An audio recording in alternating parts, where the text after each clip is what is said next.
a hero in peril, bad guys, action, adventure, and at the end, a happy ending.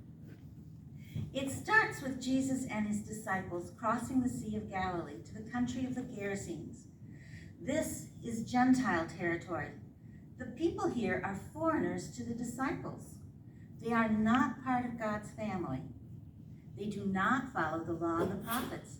They are nothing, less than nothing to the disciples.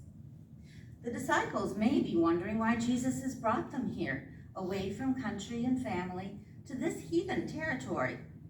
I'm sure they thought no good could come out of the people here. And at first, it looks as if they're right. The first thing they see when they land is this demon-possessed man, some crazy, naked guy who is screaming at Jesus not to torment him and to leave him alone. Jesus ignores that, recognizes that the man is filled with demons, and commands them to get out.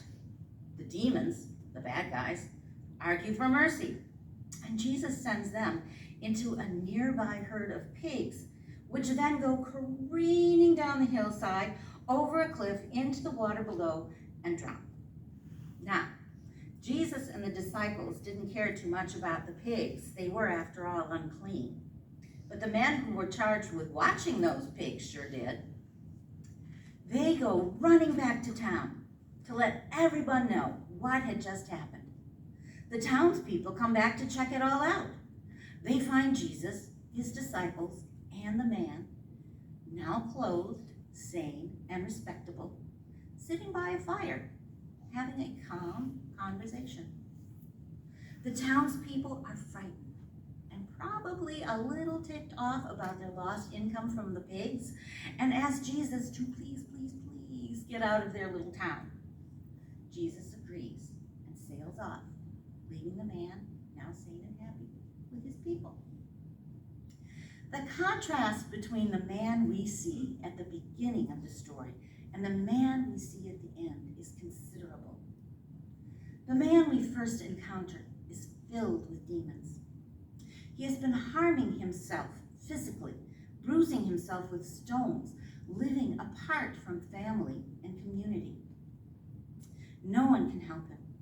The most they can do for him is try to chain him so he will not be a danger to himself or others. But even that doesn't work. He simply breaks the chains and runs off. He is in pain, mental and physical torture every day, every moment, from the demons that torment him. Jesus changes all that. Jesus brings deliverance. Jesus meets this man at his greatest need and restores him to his family and to the townspeople who love him. The man could not deliver himself from the demons and his pain. He needed Jesus to do that. Once Jesus healed this man, he went from being dead to his family to living with them. He went from being violent to being at peace. He went from fear to courage, from being naked to being clothed, from being a threat to the community to being part of the community. The pain the man felt, although caused by demons in our story, is universal.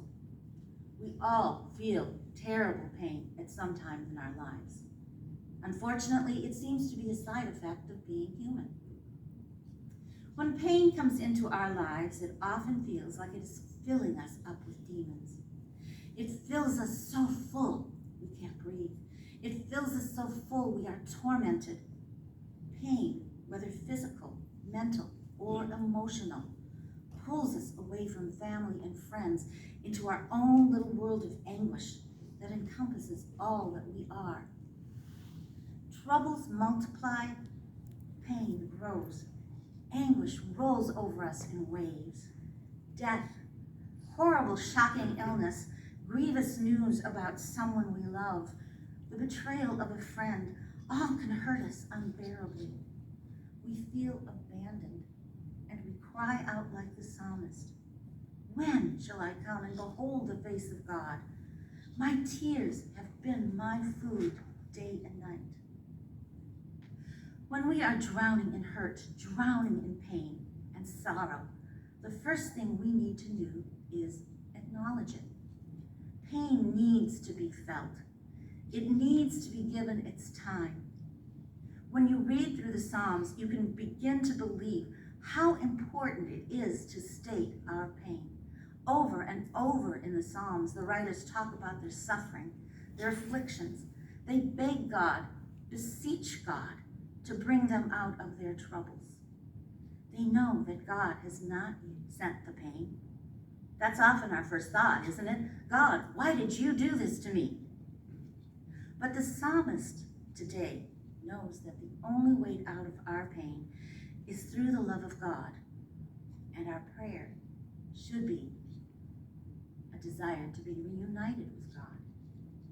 He says, "Why are you cast down, O my soul? And why are you disquieted within me? Hope in God, for I shall again praise him, my help and my God. My soul is cast down within me. Therefore, I remember you." God never sends our pain, but God is always there to ease our pain. God never rains down pain. God only rains down love. Sandra Wheeler, in her book Sustaining Ministry, writes about the consolation we receive from God when we come to God in prayer. This is what she says. Whatever losses we ache with, whatever sad discoveries of betrayal, our own as well as other people's, darken our hearts, prayer offers the place to lay it all open without pretense or reservation. We need not say it right or even find words at all. We can come as we find ourselves, stunned to silence or racked with weeping. Jesus knows all about tears, and he can console us. The peace that comes to us in prayer is a mystery. It is not possible to explain, but only to experience. God can grant serenity and even joy in the midst of the deepest struggle and grief. Last Sunday, my family and I visited the Museum of Contemporary Art, where we saw a beautiful and moving exhibit by Chicago artist Nick Cave. Cave uses flea market and thrift store throwaways and gives them a second life as dazzling art objects. Turning junk into art, he makes us see that the world is abundant with potential value. If you look at the screen or in front of your bulletin, you will see my very bad photograph with one of his pieces. Junk turned into art. The parallels between Cage's art and our story today struck me immediately. The people of the town, the disciples, must have seen junk when they looked at the demon-possessed man, but not Jesus. He saw beauty and a new and valuable life. Our story ends with a man who has been healed begging Jesus to let him come along in the boat and stay with Jesus. But Jesus says no. As much as Jesus obviously cares for this man, he says no and sends him on his way. Return to your home, Jesus says, and tell everyone just how much God has done for you. In some ways, this seems almost cruel. It's harsh, but Jesus knows what is best for the man. Home, family, community. Sometimes Jesus leaves, but he always leaves us with a mission. It's the same mission that he gave the disciples before he ascended. The same mission he gave the woman at the well, whom we studied on Tuesday night. The same mission he gave many of the people he healed. Go and tell everyone just how much God has done for you.